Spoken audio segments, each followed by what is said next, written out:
The 1950 Census, what it is and how to access it. The Zoom video you will see is one I gave a few days ago to the Linn Genealogy Society. It was a hybrid talk for them. Some people were in Zoom, including myself, in Southern California, and some at a meeting at the Albany Public Library. Note, I never give the same talk twice. I'm always tweaking it, adding things, and deleting subject matter. This talk emphasized examples from the Society's area and includes new information not found in my previous 1950 talks. New information, for instance, about the Portland 1950 ED maps. I gave the Society a handout for the members to follow the talk, and I'm providing that for you as well. It's on my Dropbox account, so you can get to it with the tiny URL address or the original Dropbox address. I highly recommend you get that.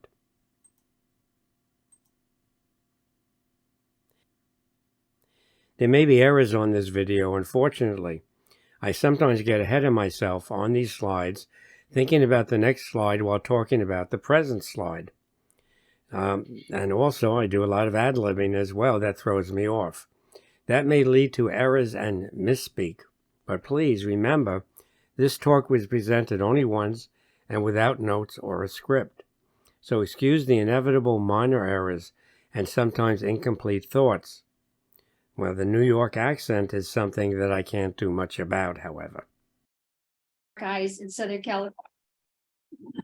Joel helped produce location tools for 1900 through 1950 federal censuses and the New York state censuses for New York City, 1905, 1915, 1925 for Steve Morris One Step website.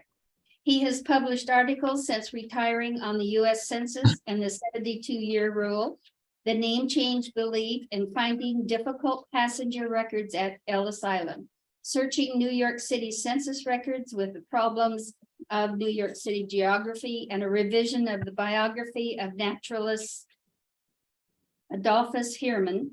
He has a YouTube channel with his genealogy and field biology talks at JDW Talks. His interests include birding and collecting interesting exhibits for his PowerPoint talks. He is a 2022 co-winner of the Shirley M. Barnes Records Access Award. He resides in Southern California, and we're glad to have him on Zoom today. Okay, thank you. It's all yours, Joel. Thank you. Yeah, I do a lot of collecting. In fact, this is part of Ellis Island. That's a tile from Ellis Island. That was a commemoration tile. So I like to collect things that I can use in talks and stuff like that. Everybody sees the first slide that I have up? Yes. Good. All right. So far, technology is working. So why are we here? I thank you for inviting me. Well, we're here because last year, the National Archives released the 1950 U.S. Census to the public. And what I want to cover here is the 1950 Census, give you an overview, logistics forms, enumerators, telling you about their name indexes that are available to you, including through your library, do some geolocational tools like maps, ED definitions, problems you may encounter or have encountered. We'll talk about those. You should have a useful handout. I'm going to introduce you to my YouTube channel, JDW Talks, and I may actually put this video on that YouTube channel. So see what the quality looks like. And then we'll do the main talk, and then I'll do questions, and maybe I'll even answer them. And then if there's time, I'll tell you my experiences when that opened up. And then we'll look ahead at the 1960 census in 10 years, 9 years actually. And then whether we're going to do the same thing for 1960. So the first thing I'm going to do is do some vocabulary. And I have a bunch of demos that I use. These are all photographs that were taken for newspapers. And so you can find these on eBay. And this is not a real enumerator, a real census taker, because these were taken in March of 1950. But we'll assume that she's a real person, a part-timer on the federal government. And she's called a census taker. She's an enumerator, and the enumeration is counting the census. She hesitates and looks down at her portfolio, and there's a map there. Now, if this was a rural area, it would probably be an aerial photograph. And that map shows her responsibility. And her responsibility is called an enumeration district, or an ED. It's a two-part number, and it's unique within a state, and that's important to understand. I might quiz you on that later, so you better pay attention. And she goes up to the door. She shows her ID. Now, it's really kind of tricky at this point because the homeowner doesn't have to invite her in. So she may have to stand out there writing, standing up the answers to questions. That's why sometimes her penmanship may change over the course of a job. She is invited in. She better be, because she's actually the wife of the photographer on that, because I found that out. And in a 15 to 20-minute interview, no embellishing, no explaining, she reads a set of questions. On one side of her sheet of paper is the population schedule that I'll show you an original of. And then on the back is the housing schedule. And she does that a number of times. So let's go over some basics just briefly about the United States Census and the one for 1950. It's mandated by the U.S. Constitution and has been given ever since 1790, every 10 years. And the questions may reflect the cultural and economic problems of the time. So during the Depression, there were a lot of questions about working and how to work, etc. There is a 72-year privacy period, which has nothing to do with life expectancy, so that the 1950 census became public on April 1st, 2022.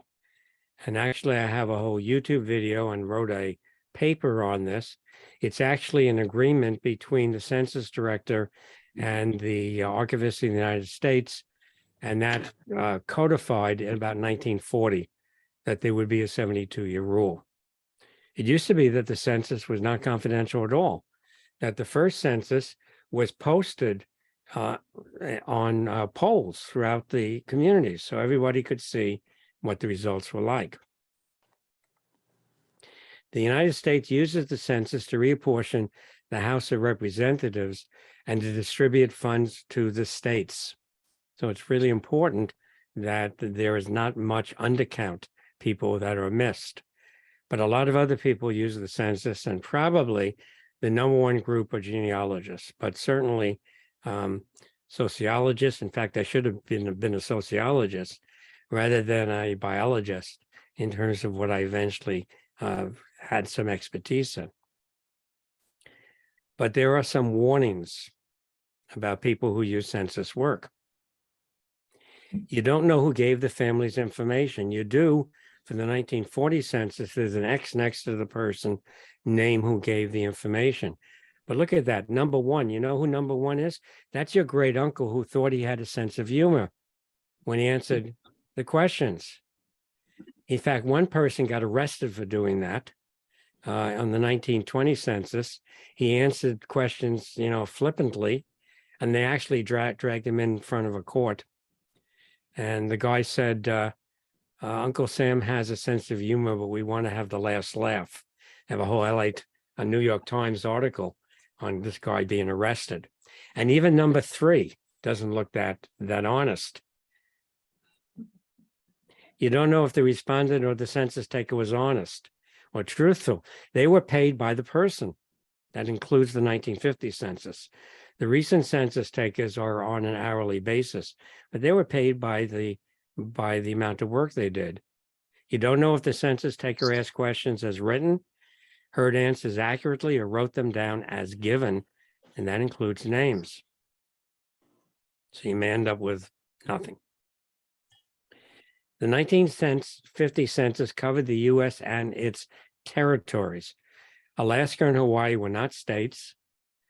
Samoa, Guam, Panama Canal Zone, Puerto Rico, U.S. Virgin Islands, but there are also some small islands that are U.S. possessions, and there is some census material from those islands.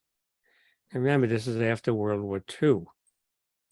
But there's a group of people that initially people thought would be covered by the 1950 census, and they are not. And I want to explain that. So if we go on the Census Bureau website for 1950, we see that Americans abroad were enumerated for the first time in 1950. Provisions were made to count members of the armed forces, crews of vessels, and employees of the U.S. government, mainly diplomatic service, living in foreign countries along with any members of their families. So we're talking about occupied Japan, we're talking about occupied Germany, and we're not talking about a small number of people. We're talking about almost 500,000 government workers that were overseas. And they were enumerated, not a very detailed form. Those records are not in existence.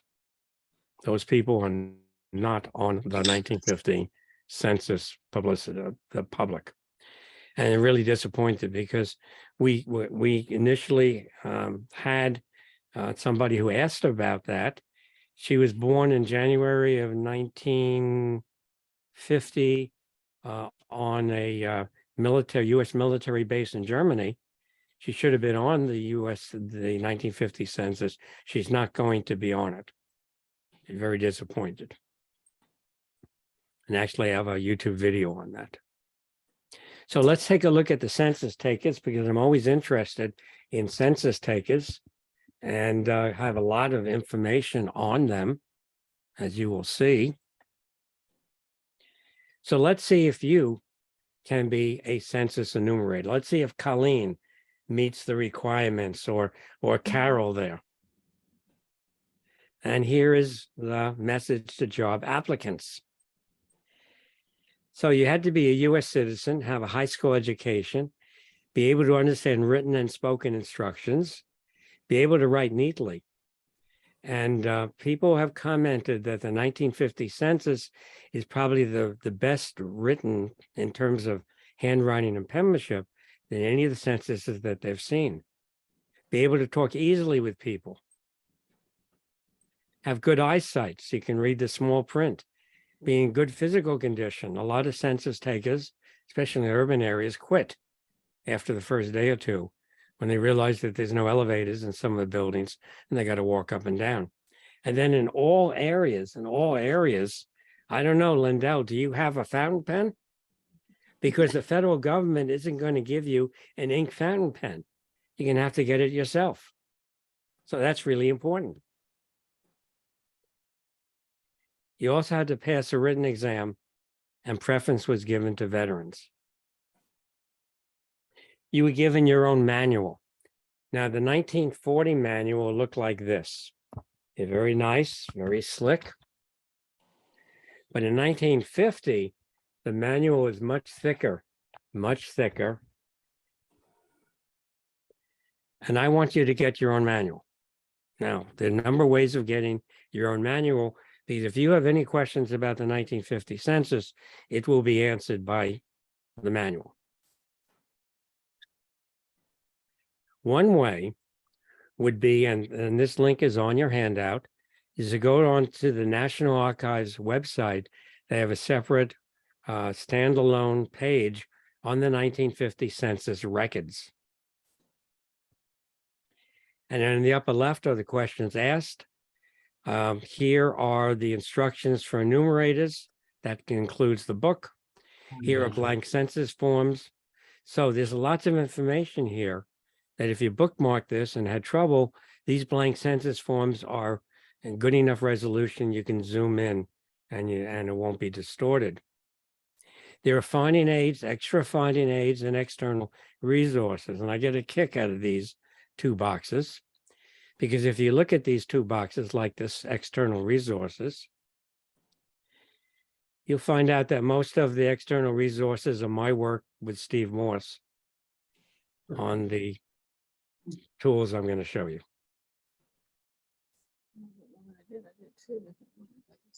Well, you know, it's really hard to find enumerators, LGS. So I guess you're all enumerators. I'm going to have to force you to become enumerators. I've given you your own card, but you're not on your own. Because I've also given you a bunch of postcards that every day you're going to mail to your supervisor, and they're going to be about 10 to 15 enumerators to a supervisor about what you did. Persons enumerated, infant cards filled, et cetera, et cetera, et cetera. And if you slack off, I'm going to fire you. Day of week, state, date, enumeration district number. I'm giving you some infant cards to fill out. Infant cards. These were never filmed. They don't exist anymore, but people keep asking about them. So if there's an infant in your family born in January, February, or March 1950, you as an enumerator would fill these out. Now, the reason you want these is because this is one of the groups of people who are undercounted, who were missed in a lot of censuses. And you were paid by the form. You got 7 cents for each of these infant cards you filled out. You can see here is an ad that says something new has been added to the census. Let's make him count in America's future. If someone wasn't home, you were given a stack of these postcards that said to the person, hey, look, I missed you. I must complete this form. Please call me or return this form. No postage needed, so we can set up a date for me to come back. So if the person was missed, it may not be the fault of the enumerator. The person may not have decided to participate. And 4% of the population were missed, which is what, 1 out of 25. So don't blame it on the enumerator if things don't work out. You were also given, and this is the most unusual thing I have, which is the portfolio. I found this on eBay. And this is an important thing because every single enumeration district is going to have this as the first image. This was a quality control sheet. It had a way of mailing them back. The forms were mailed back in these. So it's unusual. I have, one that was not used. And we'll look at this again because image 1 of every single enumeration district will have this as a quality control. Now, I'm sure you're interested in how much you're getting paid. So it turns out that one of the things I found was a sheet, a pay sheet, where the person filled it out. They could have gotten an hourly rate probably for a rural area where they're traveling long distances between residences, or a piece price rate at 7 cents, which is a lot better than 1940, in which it was 4 cents. So this person looked up, did 808 people. 165 of them were sampled. Those are additional lines. We'll talk about them. There were some ICRs, which are these individual census reports of people who might not have been living there and were elsewhere. Infant cards, 5, and then on the back were the housing. And I figured out that this person made $87.43 for 98 hours of work. Is that good? Is that a good price, Lindell? Would you be happy with that in 1950? Yes, you would be. Because if we look, open up the cash register, if we look at 1950 economics, a McDonald's hamburger would cost you 15 cents. A gallon of gas would cost you 30 cents. The hourly wage would be 75 cents. And so you're going to see some economic numbers on the 1950 census, and you should realize that probably a dollar in 1950 buying power is worth at least $10 today. At least $10 today. Okay. Now I want to tell you about two enumerated groups that give people problems as to what their usual place of residence is. And the first one are babies. So this is from the manual. We'll blow it up. For a person who was born in a hospital or elsewhere outside of the state in which his family was living at the time he was born, enter the state in which his family was living, not the state in which the person was born, in which the hospital was located. So you may come up with a problem that you see a person, you know where they were born, but there's a different state there. And the reason was that somehow or other they were born where the hospital was over the state line, or they were on vacation and the birth occurred or something else like that. So don't be surprised. And in fact, when you look at this, you realize that the enumerator was told to lie on the form. So this was, they told, don't tell the truth. Because what they were doing was they were looking at family units, and they had statistics about family units moving between states. So having this would be a problem situation. The second thing I want to tell you, and this I'm going to use one of my favorite maps, which is the town of College Park. Town of College Park. What is College Park, Maryland known for? Hint. What is College Park known for? Anybody? Anybody? Colleen, you know what College Park is known for? Probably a college. Right. Which college? The Fighting Terrapins of the University of Maryland. Okay. The Census Bureau did not make their own maps. They drew on maps that they found anywhere they could find them. Now, why are college students interesting to me? Well, from the manual, a student who is away from home attending a school at college level is considered a resident of the ED in which he lives while attending college, and not of the ED in which his home is located. That's different than 1940. Enumerate him on the population schedule at the place where he lives while attending college, even if he is home on vacation at the time of enumeration. And this was a wonderful time for our veterans coming back from World War II, because they had a GI Bill.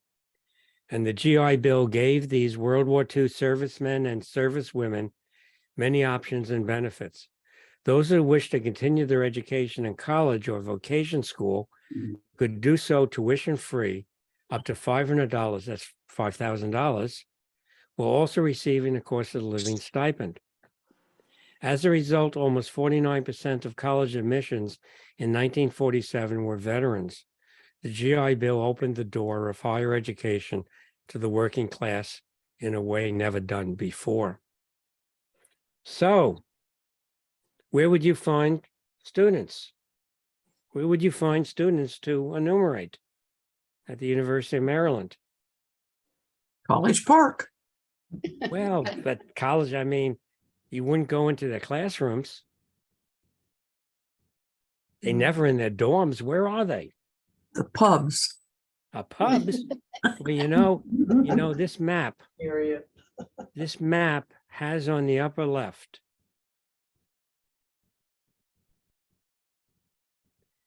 all of the liquor stores in College Park, Maryland. Oh, wow. Okay.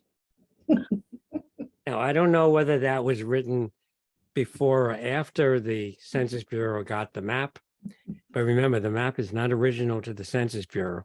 They put the ED boundaries on. So who would trust anything coming from that enumerator? So you as a census taker have 4 schedules: agricultural, Indian reservations, who also were given the population schedule, housing and population. We're going to look at housing and population. It's only the population one that you're actually going to see online. So in 1940, the 1940 census looked like this. This is a 1940 blank census sheet on both sides. So there's an A and a B side. The enumerator had this, How and they much did had the new cost? and they had a separate housing schedule. A separate How much? housing schedule. 360? Now, Linda, you got your, 160 each? you bet, Linda, your phone, once you I meet thought it was this. like $50. No, she's not doing it. 2, 3. You must be away from her computer. Actually, Here. the host can mute people on Zoom. Just did. Thank you. Done. So here is the 1950 schedule. On one side is the population, and on the other side is the housing schedule. Unfortunately, the housing schedule side was never filmed. The data is gone. But the Census Bureau produced a set of pamphlets in 1950 for cities of 50,000 or more. For your state, there's only one city, Portland. which is Portland. So Portland has a pamphlet, and that pamphlet shows for Portland every block with a specific number. This is what's called a census tract number. So this would be 3047. Every single block in Portland has a number. And then you would go to a section where each block is summarized with these specific information. So if you had relatives in Portland in 1950, you could find out how much their average monthly rent was if they were renting, or whether there were lots of renters there, or owners, or lacking private baths, or the racial designation of the community. So there's a certain amount of interest there for people who want socioeconomic information. And I have a YouTube video on this, and there's probably a link on your handout. But it's a population schedule that most people look at. They don't look for anything else. And I want to show you what's on it. First of all, enumerators, you have a right not only to an answer, but to a truthful answer. Doesn't everybody have a right to a truthful answer? Do not accept any statement that you believe to be true. Probe tactfully for the correct answer by further questioning. If you fail to obtain a corrected answer, this is going to be new, enter the answer given and footnote it to indicate that you believe the answer is incorrect, and also what you believe is the correct answer as nearly as you can ascertain it. So for the first time on a census schedule, there is room for notes. You should look for that. For instance, here is Albany, Linn County, 1950 census, ED 22-2, which we're going to use as one of my examples. Note 1 says there was a lodger there. The age was estimated. Other information not known. Or another note, person declined to say amount of income. $12,000 given later. Well, that's pretty good income. What, $120,000 1950, buying power. Now, you might want to see here a note that says income form left. What does that mean? So I ask you as an enumerator, how much money you're making, and you say, I'm not going to tell you. That's personal. And I go through all the reasons why, and the manual gives you the arguments to oppose their argument. And they say, absolutely not, I'm not going to give it to you. And you say, would you give it to the government? And then we'll put it on the sheet later. So I'm giving you this form. You can mail it to the government. You can do it in private. The questions are here. Before I gave it to you, I put down the state, the ED number, the sheet number, and the line number. And just to make sure that people knew that I gave it to you, I put that in the notes section. So you might see somebody in 1950 who got this form and never replied. But they'd know who got the form and they would have follow-ups. Now, this is an interesting one in 22-2. This is a family, the Tucker family. They're living at 718 Washington. It should actually be in here, Washington, because 718 is there. There are 2 footnotes here. Footnote 1 says, oh, I made a mistake. Not wrong. Should be left as is. Count it. So here we have an Edith M. Tucker, age 43.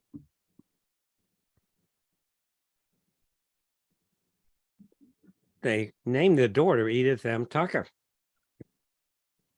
She's 18. And line is crossed out. Exam question. Why is a line crossed out? Misinformation. What type? Age. No, she's 18.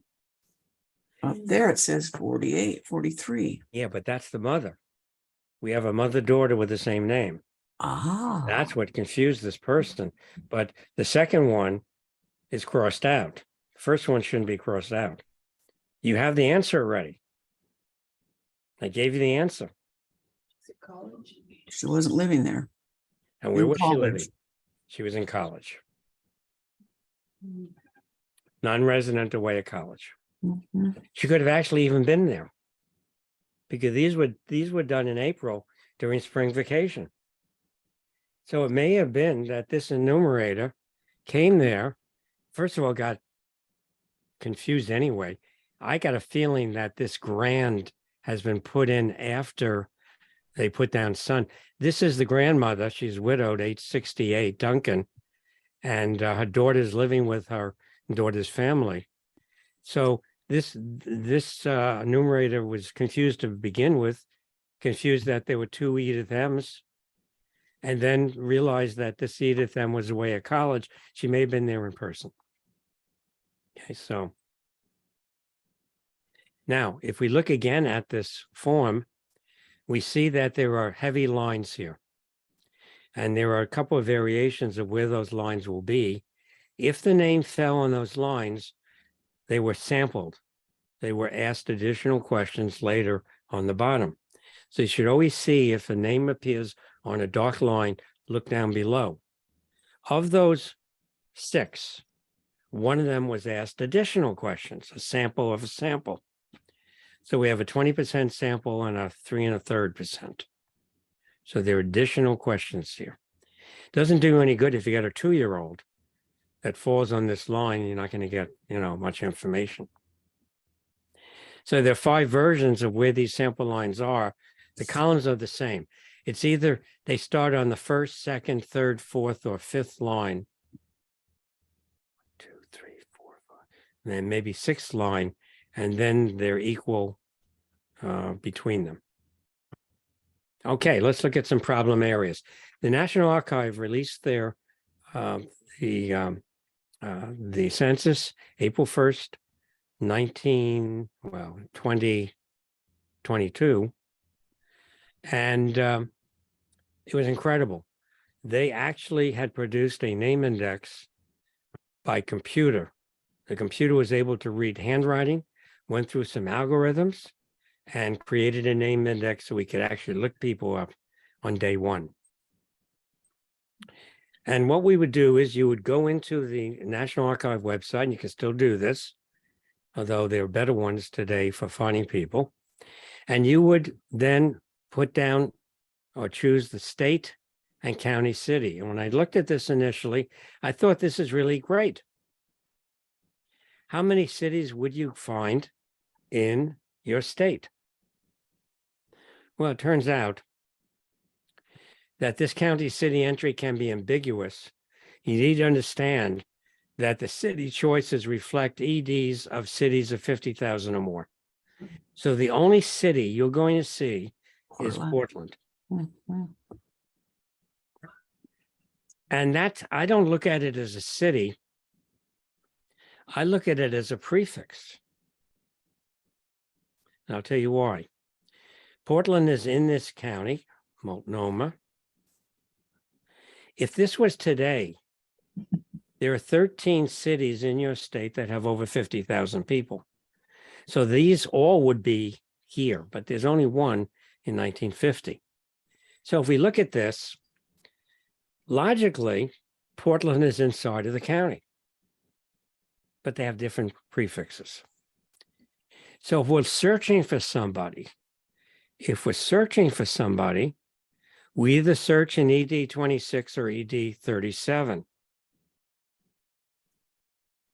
We don't go and search and say to the National Archive, we want 37-1 and choose Multnomah County because we'll get no records found. Okay, so people see that problem. And people were doing this. They were asking to see an enumeration district. They were putting the county name down, not the city, and they were getting no records found. I couldn't figure out what was going on. And I didn't think they did a good job, because what they should have done was no records found is meaningless. It's not helpful. They should have said, this ED number is not in this Multnomah. county, or something to help people. Conclusion, if you're searching using an ED number, don't enter the county name, because this is everything. Remember, this is unique. It includes the county name. So you don't have to worry about the county when you're dealing with enumeration districts. All you have to do is worry about the state and the ED. It's unique. Now, a second thing that confused people is pages, images, sheets. I don't like pages. So here at the National Archives site, I picked your state and Linn County. So I picked, and I get a whole bunch of the enumeration districts. 27 pages. And I look at the population schedule for 22-1, Linn, and that happens to be Albany. And the first image is the cover of the ED. That's not a sheet number, but they use pages, page 1, page 2, page. I don't like that. I don't want page 1. I want image 1. Because when I go to the next page or next image, it's a news page, I'm now at sheet 1.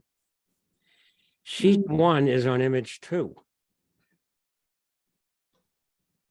So when you're trying to describe something to somebody, oh, I have somebody in 22-1, use the sheet number. Don't use the page number. That's just going to confuse them.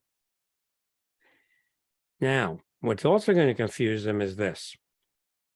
When you looked at sheet 1, image 2 in Albany, and these are the people that lived in Albany. I don't know if any of them are in your membership today. We're looking at people in Albany in 72 years ago. Floorball. Wilford. Mhm. What happens is Elmocker. It says no one at home. No one at home. Now, in past censuses, that probably was very common.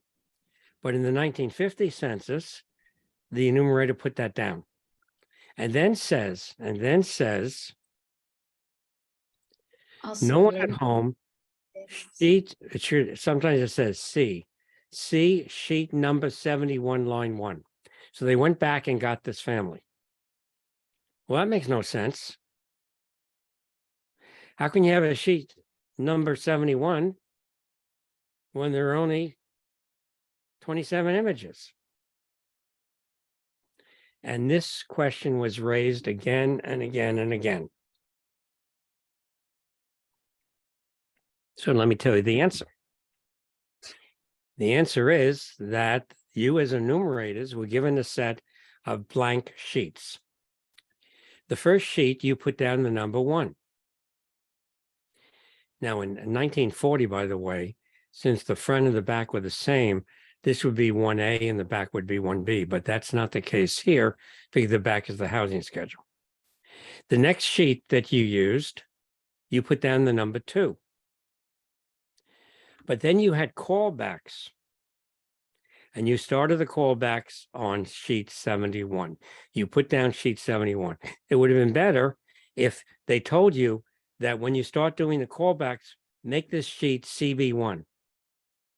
Instead, they said, make it 71. So it's possible that you could have an enumeration district with sheet 1, 2, and 71, 3 sheets. So there's going to be a gap here unless there was a lot more. So the conclusion is if you find a no one at home sheet, 71 or over, you're not missing something. Go to the last sheet of the ED and work backwards. And this was raised again and again and again that something was lacking here. It's not lacking. You know, when you start seeing, when you see no one at home, see sheet, it's not going to be under 71. It'll be 73, 75, etc. Okay. So that's basically part 1, really, if we're dividing this into parts. Now I'm going to try and show you how to find people on the 1950 U.S. Census. And your strategy is you got name indexes or you got locational tools. You either can find them by name, or if you can't find them by name and you know where they were, you can find them by location. So we're going to look at that in some detail.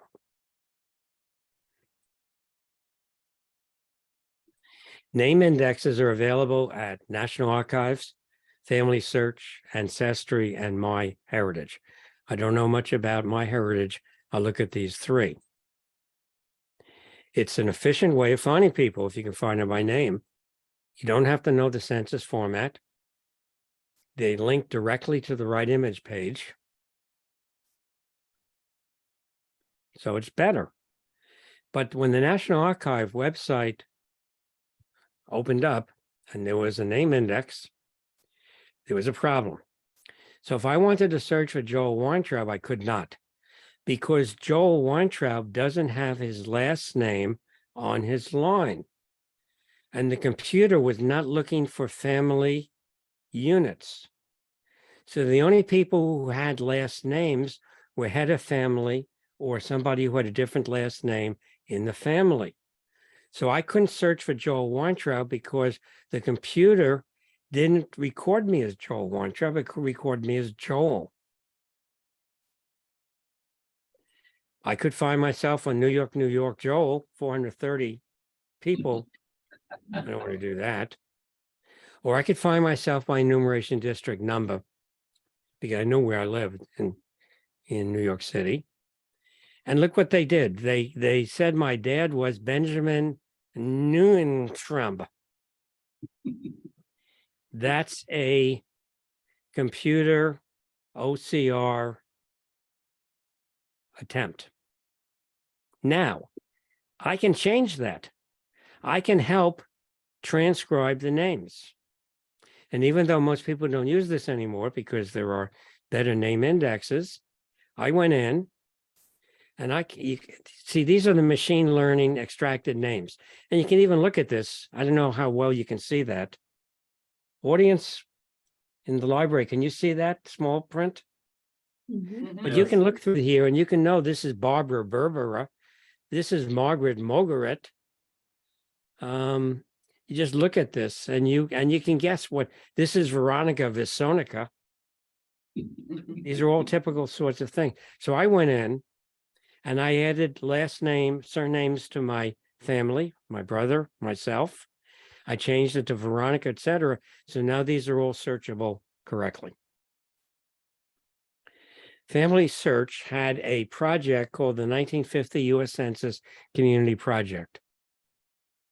They got computer-generated names from Ancestry, and then they had 200,000 people proof them against the sheet. The problem with the Family Search name index is that it's buried within their this search index. This website that you have on your handout is a direct link to 1950.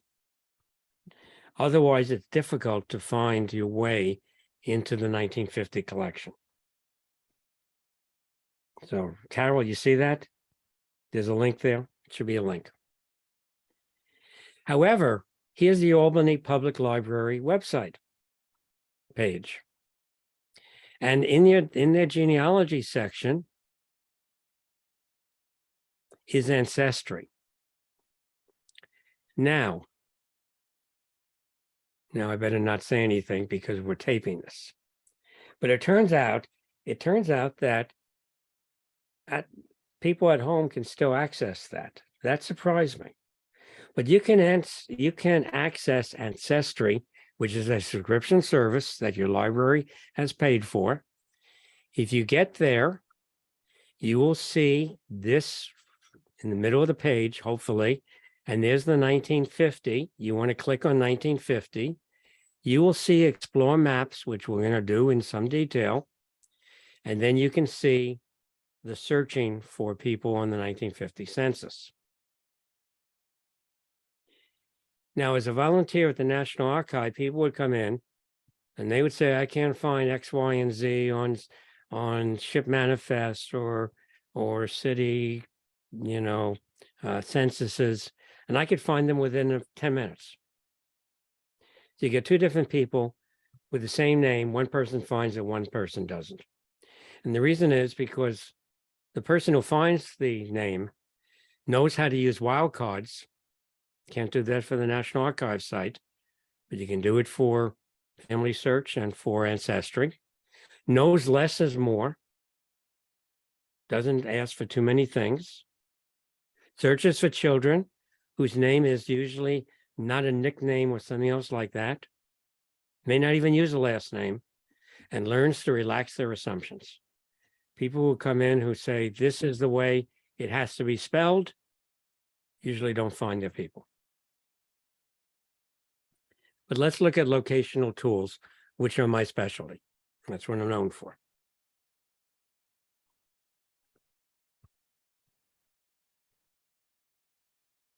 So why use them when there are name indexes? Well, when there isn't an adequate name index, especially when the National Archive just came out, when the name is misspelled, mangled, and mistranscribed, or even if it's transcribed correctly, if it's misspelled, you won't find them. Poor illegible census copies, which are not the case for 1950. The person may not be there. 4% of the people were missed. But the residence is there, or at least or where the residence should be there is there. In other words, if you can't find a person by name and keep looking and looking and looking, putting one variation after another, that person may not be on the census. But you can, if you knew their residence, you can go to the ED that has their residence and then follow the enumerator as they went down the street and find out that house was missed. And know now that you're wasting your time doing a name index. For an address where the resident's name is not known, with people who are interested in the history of their house. For John Smith in Philadelphia, where there are a couple hundred John Smiths. You don't want to look them up by name. And I have a whole thing. We actually have a utility that teaches you how to use locational tools. The trick is to get an address location, transcribe that into an enumeration district. Will take you to the first page of that first sheet of that ED, and you can look through it for the residents. And where to find addresses? Well, there's lots of possibilities. Now, I was frankly amazed, Albany,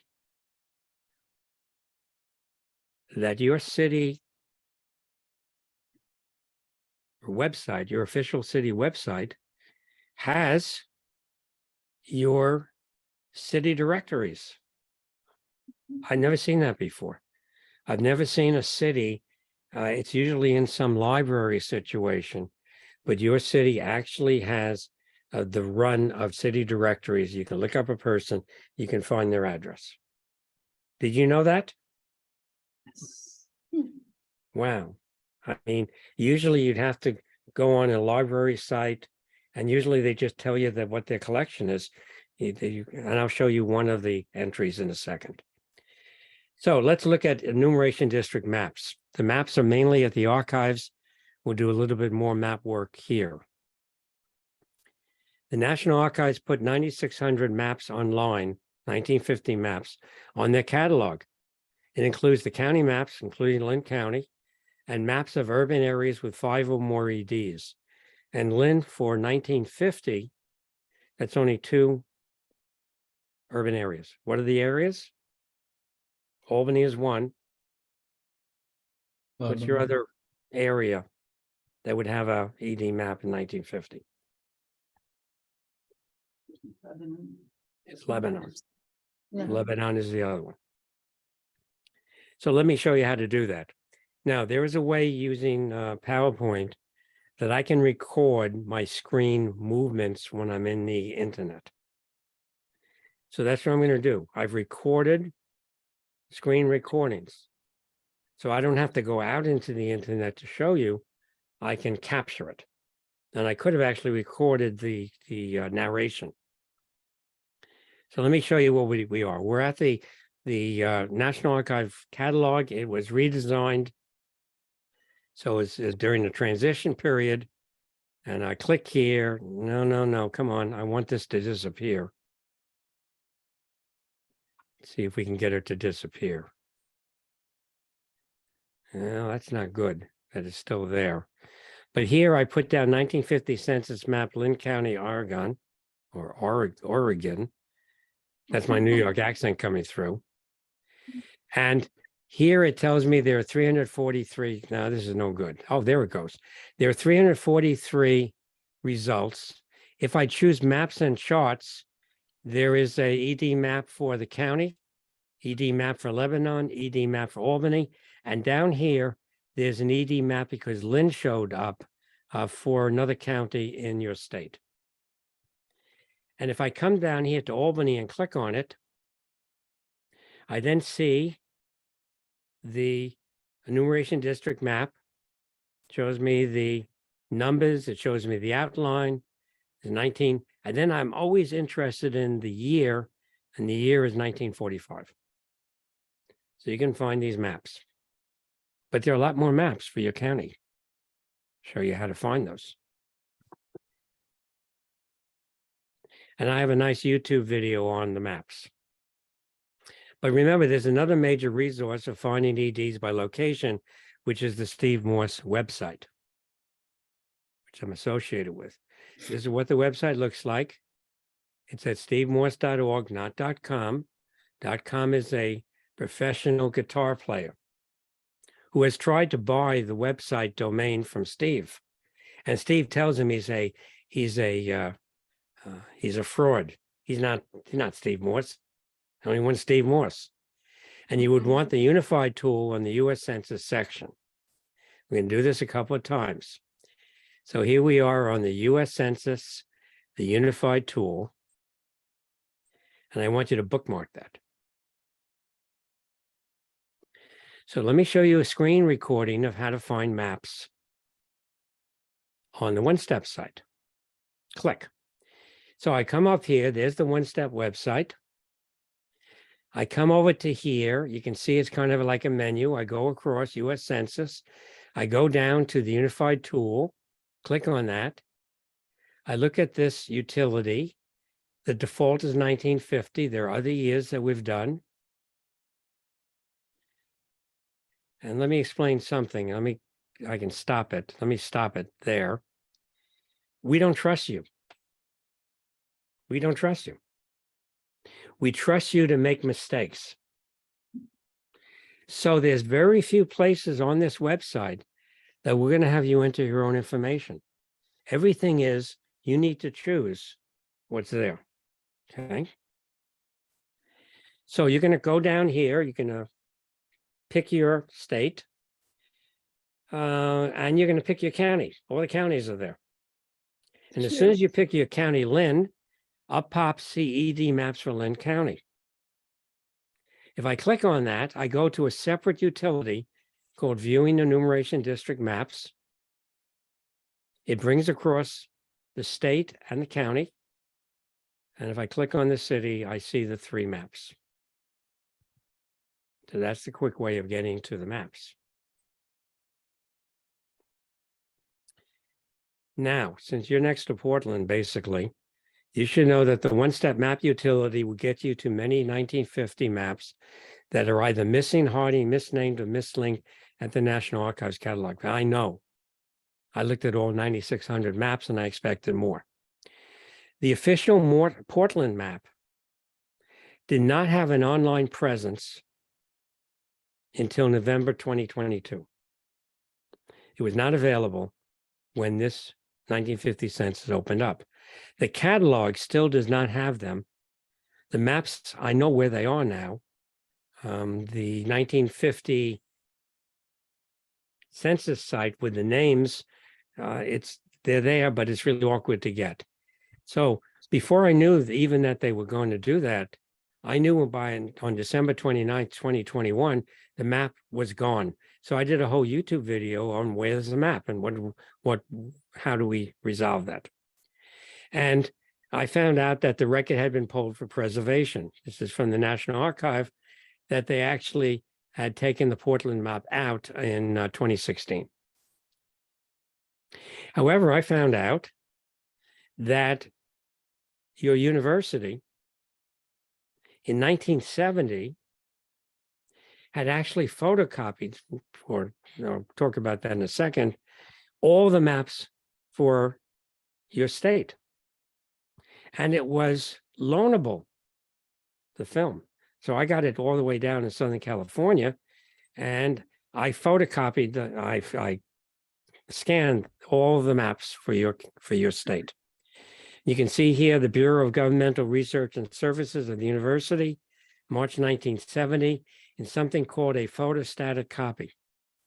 So if I look at Linn County, I find out that Linn County has all of these ED maps, not just Lebanon and Albany, but all these others as well. So you can actually get a 1950 ED map for other areas.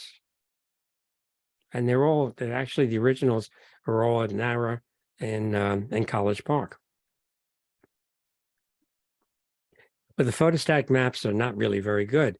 So compare the photostatic map to what the actual map is. You can see it's not very good, the actual map. Because I didn't have a map, I knew where the boundaries were. I took the Portland housing map and made my own map. And it's cute because I could pour color into the EDs and create an ED map. So the question is, right now, how do you easily get to the 1950 census Portland maps? There are 4 maps.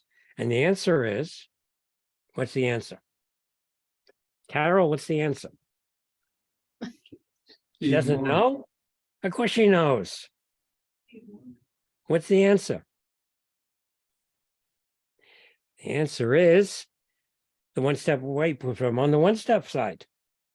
So using what I just showed you, it will take you to these 4 maps, and it will take you to the 13 housing maps. And Portland is available. The last time I gave this talk to an organization in your state, this section wasn't there because I didn't think that they had recovered the Portland map. But the Portland maps are there. Okay. Exam question 2. Here's your Portland map. Load this up. I want to know the ED number for where the star is. ED numbers are usually with orange, although sometimes it goes across here. You have to be able to read these. What is the ED number for the star? 37-200. Oh, you're too smart. I didn't want to hear that answer. Thanks, Mike. He's paid attention. Maybe he heard this talk before. In the thing. Because the large maps don't show the prefix. Because some of these EDs are so small that why should they keep repeating 37-37-? They don't. In order to find the prefix, you need to look at the legend. Now remember, the other maps you saw the double number, but the large Portland map, the prefix is gone. The only way it appears is in the prefix. No wonder he's out of sight to my left. Can't see him. Keep that in mind. Now I've not run out of questions yet. Now it's possible to search for ED definitions. NARA in April of 2022 put online the ED definitions they did themselves, which was stupid because we already done that, but they're not searchable. They were part of the ED descriptions. So what I did in 2002 was I got 38 rolls of these definition films by interlibrary loan, and then with a simple point and shoot camera with a macro lens, which you can buy online now at eBay for something like $20 or $30. I spent 7 months scanning all 38 rolls of film. Only took me 30,000 pictures, something like that. And we put online the images. And then I had 30 volunteers. We didn't ever have large numbers, who transcribed all the definitions, did our own protocols, and we put them online in 2014. They're searchable. And then once I had them online, I added 79,000 names to the definitions from the county maps.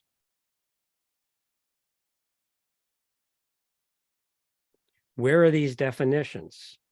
They're in this box here, which is darkened out. You can't get to it unless you do something first.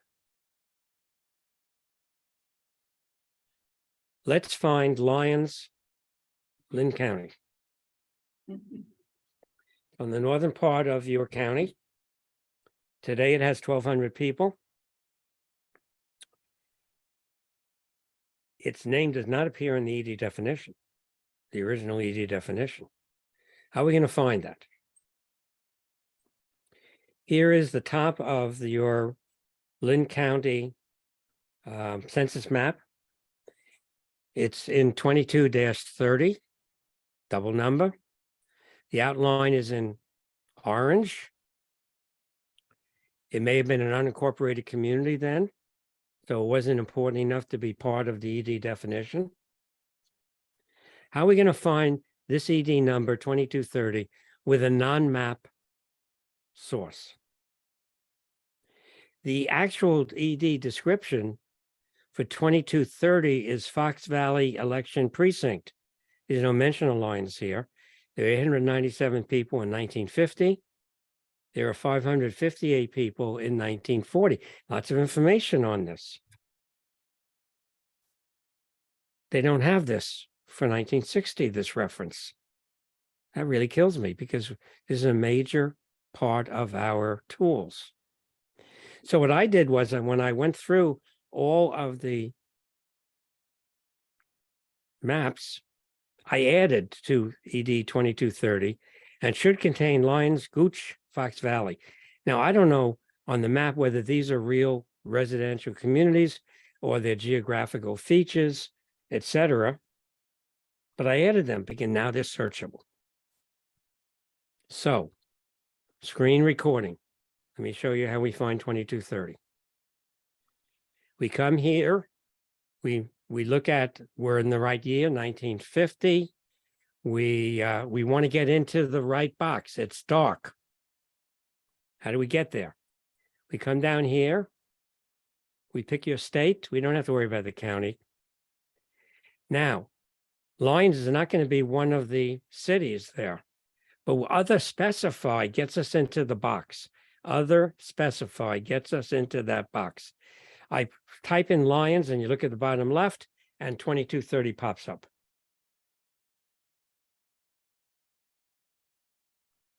Let's do that again. We're 1950. I do the state. I open up the list of cities. The first one says other specify.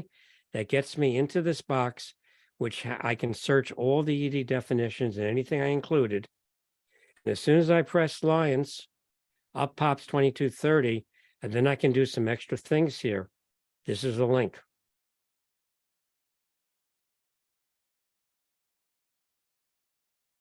No, I don't want to do this. I want to get to the next slide. Okay, let's do something really fancy. Which is the street index. And we'll do Ancestry's website first. Ancestry put online 2 weeks before the 1950 census opened a geolocational search tool. It was a well-kept secret. You enter an address or a location, and the utility takes you through a series of map overlays, like a little helicopter ride, to a 1950 ED map, locates the address on that map. You don't have to do it yourself, shows the ED number, and that number links to the first sheet of the ED population schedule. Sounds like it's too good to be true, right? The accuracy of the results depends on the availability of accurate maps, accurate placement of addresses in space and time. It is a beta, it's a testing. Expect errors. In fact, if you rely on this, you will get errors. And there's one YouTube genealogist who doesn't recommend using it, even though it works most of the time. The times it doesn't work, it's going to give you real problems. I'm going to do 5 searches. I always test stuff. Let's look for 1045 Main Street in Lyons, or Oregon. No matter how many times I try and pronounce that, I can't do it. Can't do it right. Blame my New York background. Okay, you ready? I go to the Ancestry site. I put down Explore Maps. I start entering the number. It tries to match it. No matches. Now it finds Maine somewhere. It does a bunch of lines. We're not there yet. I put down OR. It shows me. So it looks like it knows where we're going. I press search. It comes here. It shows me the outline. It shows me the modern map, the outline, the ED map, and the link. Wasn't that wonderful? I looked at that and I thought, I'm obsolete. And actually, I wondered why it took 2 decades for that to happen. Let's do that again. Now, looking for Lyons is a little more difficult because they don't know what the city boundaries are. In other words, looking from a person who's done this manually, basically, there's some problems here now. So let's do the same thing. We start looking at Lyons. This time I'm looking for your state. It's not there yet. I put down the O. It seems to know where it is. I do the search. It shows me the current thing. It does not show me the ED. But if I move my cursor, I can see the various EDs. And now if I put a click here, click, it shows me the underlying map. So this is a little bit better, right? I can understand why it might not want to show me lines as an ED if in fact it can't figure out the boundaries. Next example, 518 2nd Avenue in Albany. Extra credit question. What is there today? Well, is it? What is it? What's there? Post office. If it's west, It is South- west. Southwest. It's Post actually office. southwest. Now, see, that's one of the problems about this system because streets change over time and modifiers change. And what weather was there in April 1950? Well, we're going to answer that question. Well, what's there is your historical society. Oh, That's your building. It's on 518 West 2nd. So when I'm looking for an example, I look for an example that you would know. And I don't like loose ends. So I found out that your city boarded in 1974 and 1975 applied for historical place inventory and then says in the application, purchased by the city for the last of many landlord owners. The inside has been abused by a succession of occupants. The original house, entombed under the abuses and neglect, will be brought back to life as authentically as possible. I think it's a little bit hard about people who lived in that house. You know, I should kind of feel sorry for them. Who lived in the house?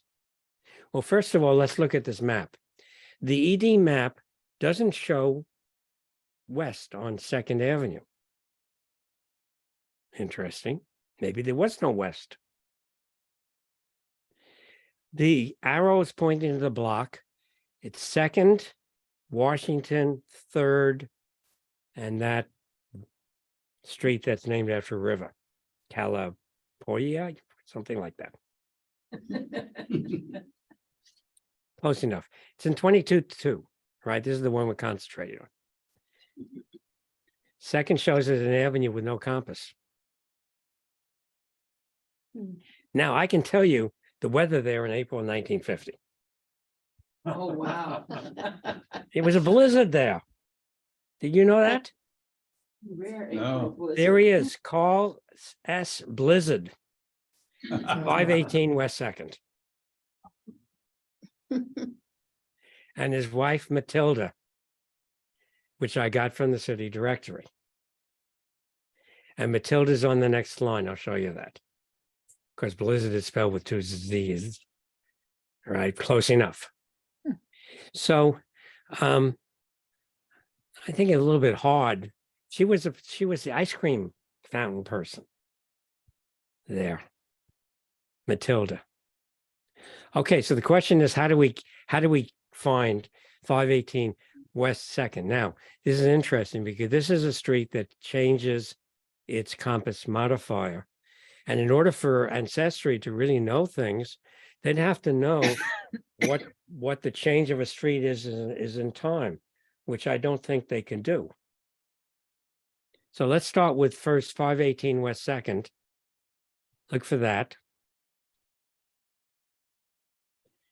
There it is. Again, you get the false sense they know what it is because they have a match. Press search. See the modern map. See the ED map. Can't find it.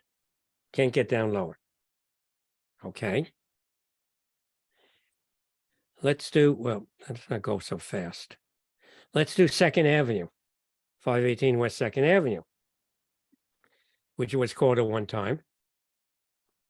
Again, we find the same thing. It looks like it knows where it is eventually. We do a search. You see the street overlay. We see the ED overlay. Doesn't get to us. Let's do a third time. Now, this is interesting because Ancestry is working with modern addresses. There's no way they're working with old addresses. Watch what happens. The residence hasn't changed. Still in the same place.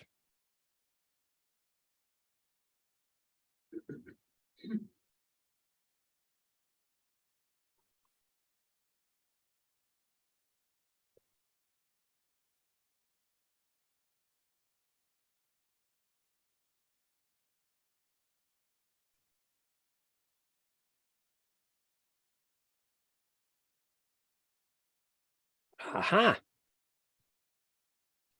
It's the wrong ED.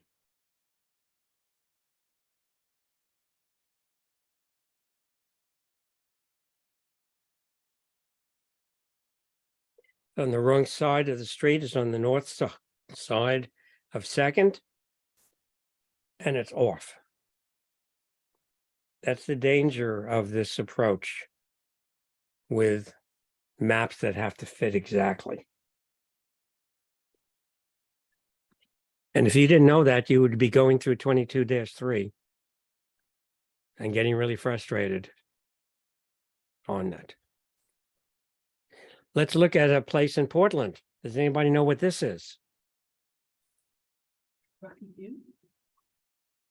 This is a 1950 menu that I used to use for some of the other talks I gave in your state of the Dan and Lewis Oyster Bar in Portland. They're well known. Look at the prices, because I wanted to show people $1.50 for a crab cocktail, etc.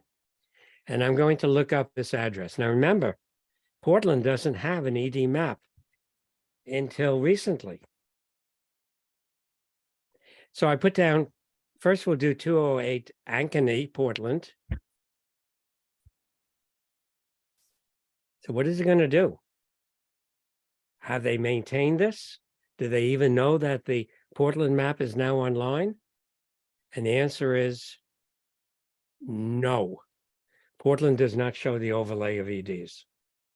Can't use this for Portland. Let's try it with her actual address, 208 Southwest Ankeny.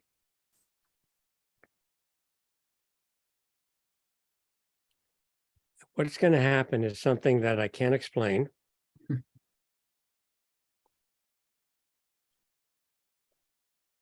Because it takes us out of Portland all the way to the east part of the county, which itself has no county map. And it gives us a 26 number.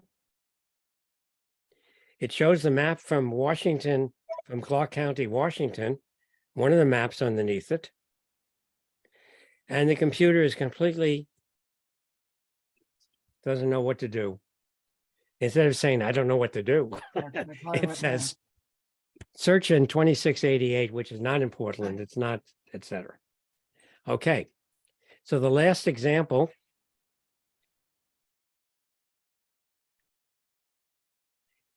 is this. So what we did, remember, I took the ED definitions and I added all these rural counties.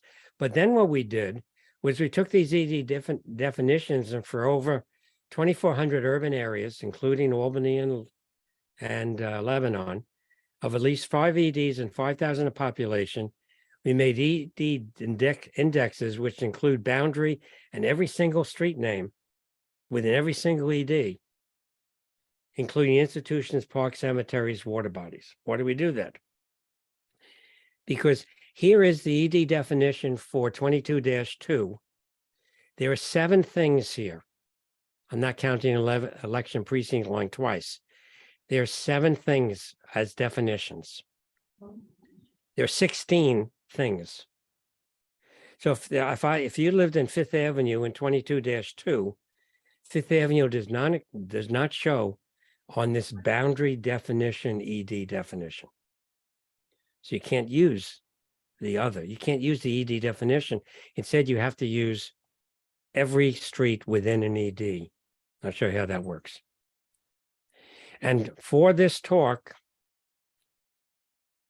this may actually be the last 1950 talk I give, because the interest has waned, obviously. But for this talk, I added 64 institutions to Corvallis because of what I did on this talk. I'll show you why. I don't like loose ends. Was Edith counted? So I looked her up.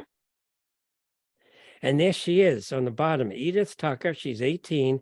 She's at OSU. She's at Corvallis. She's at Waldo Hall Girls Dorm. And it's so nice because the institutions are shown up here that I went through, and it didn't take that long. Corvallis was not that big. And I figured out every single student housing, and I added it to each ED. So if you knew a fraternity that somebody was in, you can now look it up because I added it into the street index. So let me show you where these indexes are. They're in this box here. Remember, whoops, let's go back. The ED definitions are here. This is the urban street indexes. And let's find the ED number for 518 2nd Avenue. Now, it turns out that when I did this, I did a lot of work with that ED map. It doesn't show compass modifier. Doesn't matter. So let me show you how to do this. We're using a screen recording. From the beginning, we're at the one-step website. I scroll down. I don't have to use that thing. I go to the unified tool. I check to make sure 1930 is there. I want to get into that box that's dark. I go down here. I pick your state. I don't worry about the county. I come down here. I look for Albany. It's there on the list. Come on, come up there. I pick Albany. Now, what happens when I pick Albany is a couple of things are going to happen. When I pick Albany, the box opens up a little bit. There's things in there. The streets are in there. And then all the EDs that Albany's are in the bottom. Now, some of those EDs have been split into an A and a B. That does not show on the ED map. But we know where all the splits are. It shows on the ED definitions. The trick is now to get down to a single ED. So what I do is I can press more details and see all the transcriptions right off the bat. We have a lot of links here.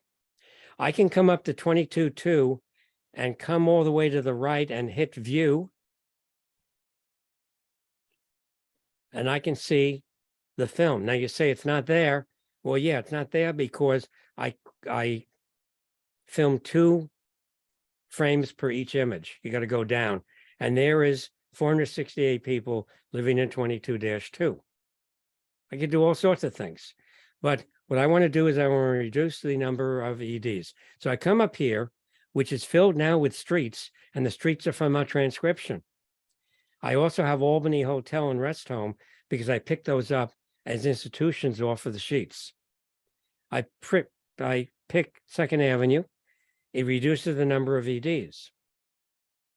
It also says add cross or back streets on the same city block. Now, if I don't know that, we've given you something that's not crucial for what getting the ED. But if I put down 518 on the house number, it takes the 518 and the 2nd Avenue. You click on Google Maps and it takes you to Albany. I now see there are 2 places where 518 is. It's southwest. I look over here. I see the block it's on. It's on 2nd Avenue, Washington, 3rd Avenue, and the street named after a river. And it's not any of these other things. Not 4th Avenue, not Ferry Street. It's the streets on the block. Now that I know the 4 streets on the block, I click back and I look for that street. And the streets that are in here now are from those particular EDs. I pick 3rd Avenue. See, I'm showing you some of the other things. I pick I pick Washington now.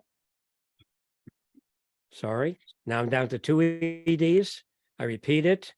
I pick 3rd Avenue. That's another one on the block. Keep going up, up, up, up, up. Don't do the river street yet. still down to 2.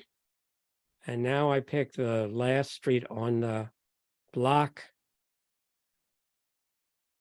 And I'm down to a single ED. It's 22-2.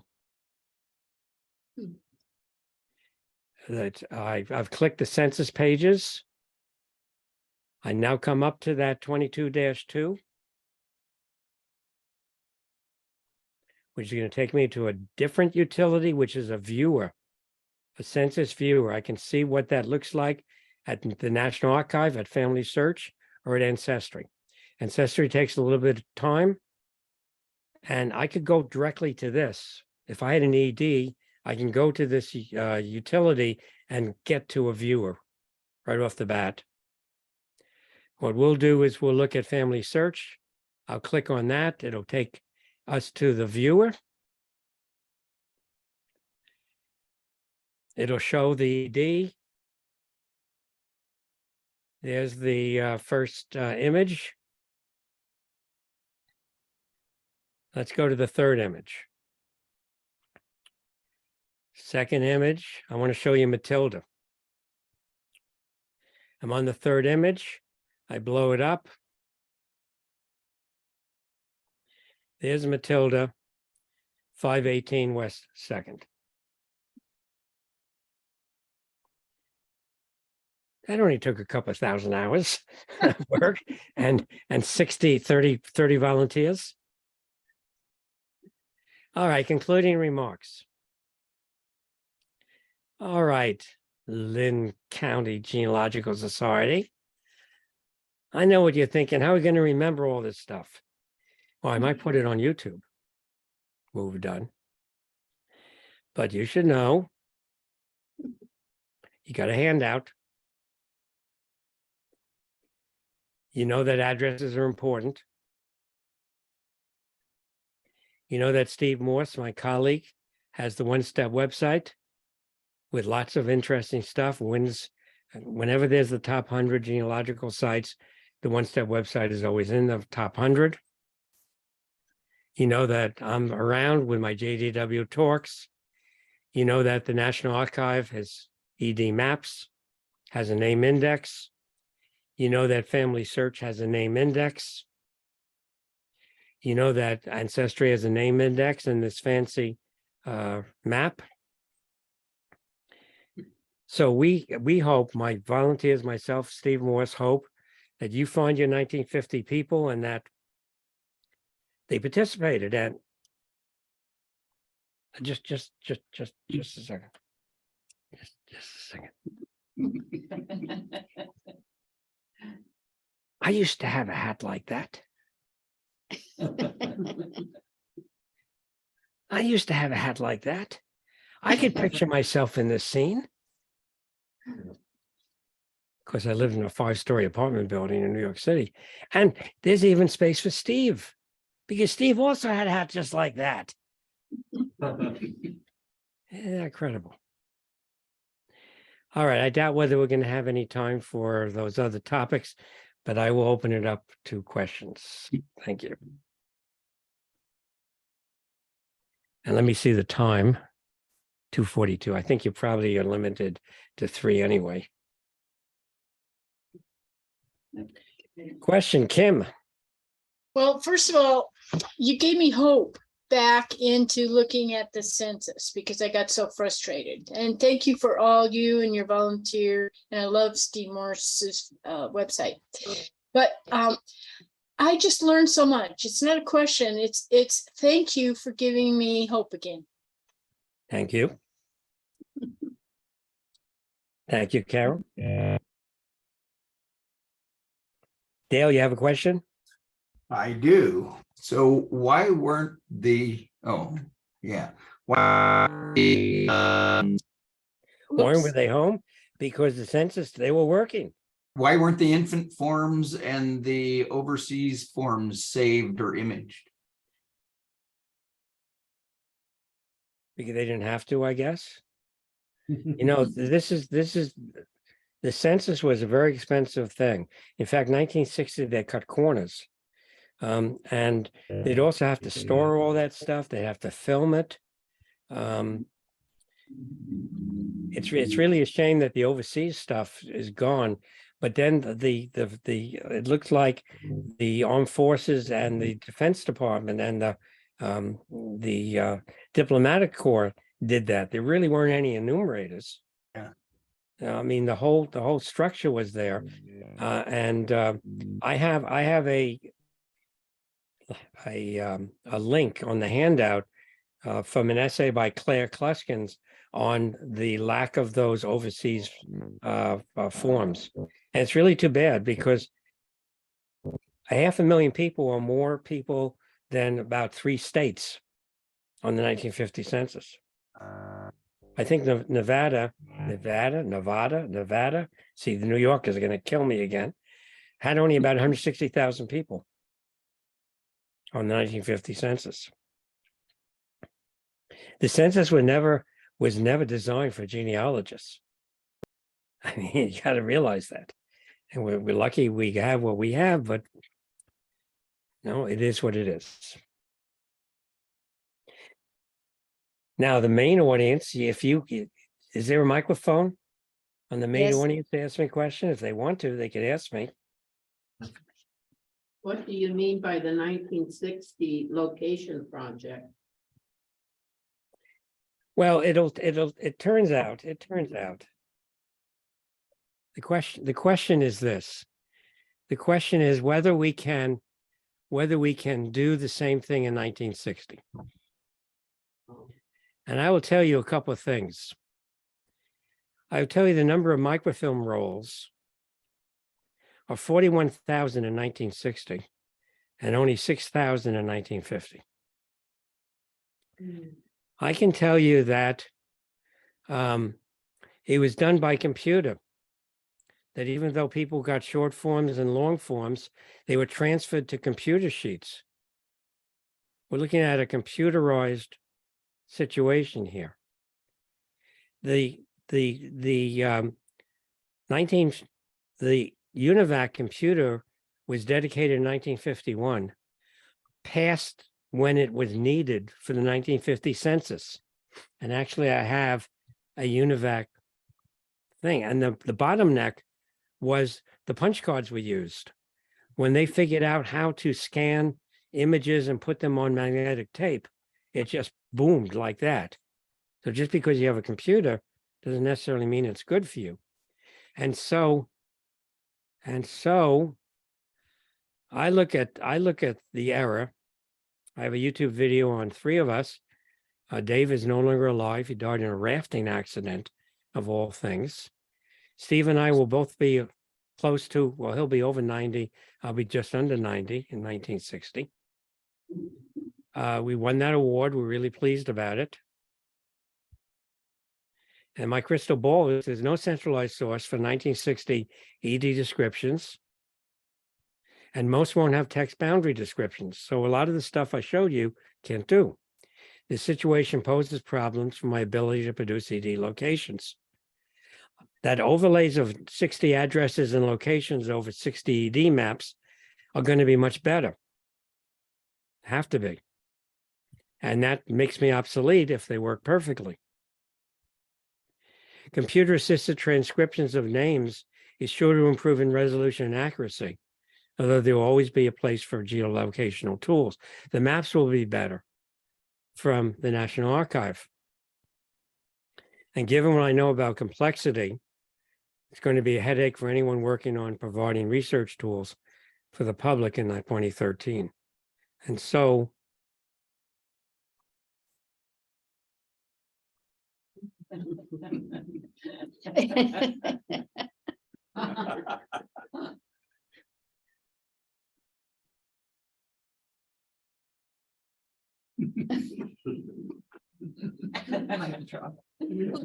now I did that the first time I did that, I hurt myself.